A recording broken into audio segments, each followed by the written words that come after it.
dito guys. Heavy rain last night. Tingnan nyo. Dito ito sa may harapan namin.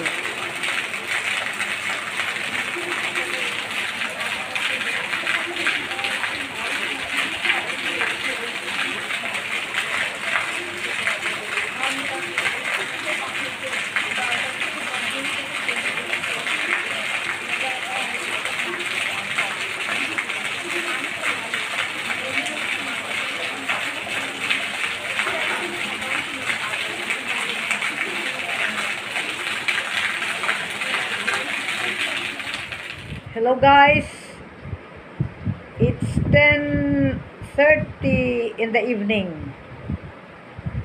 Today hani September 4? September 4th. Magpapaano na kami, nagpapahinga lang ng kaunti. At exactly 11, sabihin ko kay Maliha kasi si Maliha ang nagkakabit ng kulambo. At 11 o'clock, need na ikabit ang kulambo, Maliha. Okay? Maliha na kulambo, 11 o'clock. Muskitero. In Bisaya, muskitero. Alam na nila yon. Then, in the morning naman, si Rihanna ang magtanggal ng kulambo, muskitero. Siya ang magtupi. Salitan sila. Tapos, dahil exam, no, wag mo Maliha, wag mo ano kasi mag-alog ang ano ko. Dahil may exam si Rihanna, si Bunso ko, si Maliha ang gumagawa ng roti for us. Thank you. Thank you, Bunso. Bunso, welcome daw. Nasa gadget siya ngayon. Pinagbibigyan ko dahil naboboard. Wala namang kaming TV. Kaya okay lang. Dahil wala pa namang, wala pang pasok. Heavy rain guys.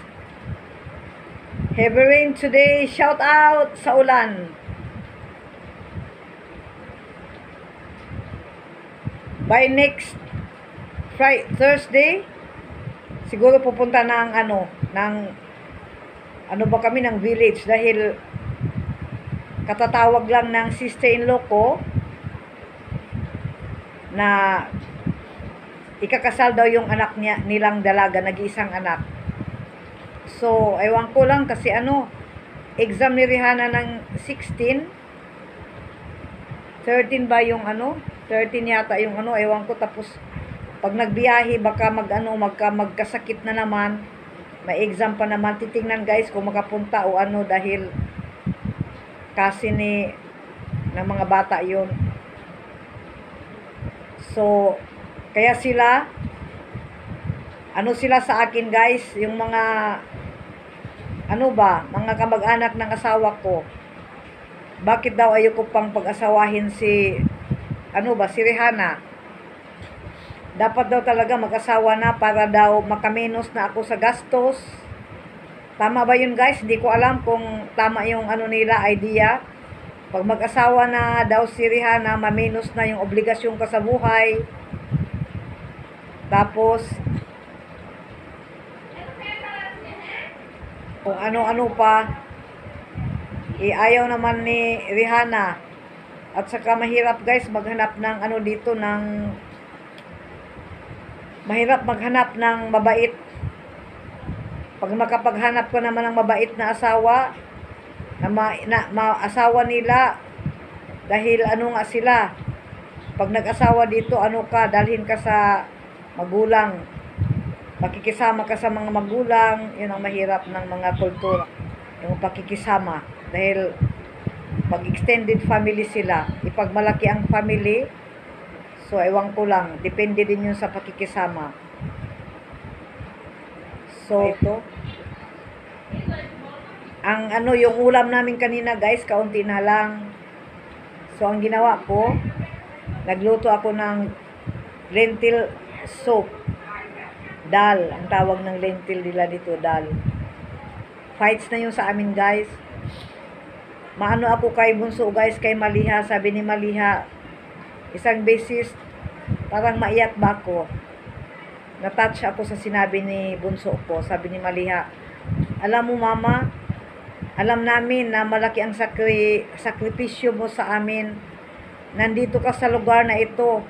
Alam namin kung gaano kung gaano ang hirap mo na mag-isa daw ako. Naintindihan nila guys ang feelings ko. Kaya sabi ni Maliha, hindi lang ikaw ang nagsasacrifice mama, pati kami. Nag-ano din kami, yung ano ba? Yung sinanay, ang ibig sabihin nila ng sacrifice nila, sinanay daw nila ang buhay, lifestyle namin dito na hindi nila naranasan sa Saudi noon. Sabi ni Maliha, kahit kami, gulay lang ang pinapakain mo mama, okay na sa amin.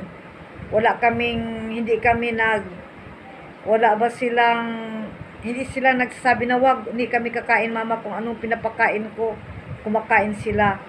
Sabi ni Maliha, parang natouch ako sa sinabi ni Maliha. Kahit sabi niya siguro kung ibang tao lang, kung iba lang, may mga kapitbahay kasi kami dito guys, na ano yung ayaw ng ganito, ayaw ng ganoon. Kaya sabi ni Maliha, hindi kami nagsasabi sa iyo mama ng ayaw namin na ganito, ayaw ng ganoon. Kahit gulay lang, pure gulay lang pinapakain mo sa amin, okay na sa amin. Parang natouch ako kay Maliha guys. Sabi ko kay Bunso, mag-aral lang kayo ng mabuti para sa kinabukasan ninyo. Kaso wala na talaga silang gana guys mag-aral ng ano ba ito? Ng Bangla subjects ba? Ayaw nila sa Bangla version na school. Dahil nahihirapan sila. Actually, mahirap na talaga pag-study. Si Rihanna, sabi niya, masakit na ang ulo niya. Matagal na rin kasi siya nag-tutor guys. Maliliit na bata, lalo pa yung maliliit na bata. Kaya, mabuti yung dalawang estudyante niya. Sabi niya, ayoko na muna kayong turuan dahil final ni Rihanna next month. Kaya yung dalawang bata, sabi ni Rihanna, wag na daw, hindi niya tinuturuan na ngayon. So, isang estudyante lang si Rihanna ngayon. Kaya para ma-relax ang isip ba niya dahil ma-exam siya. Kaya mentally relax. Yaw-yaw yang ako guys. Evening yaw-yaw. Kumusta kayo dyan mga gwapa? Mga gwapo kong mga lalabs. Let's support lang each other. Pag minsan hindi ako pag-reply sa mga comments ninyo, wag kayong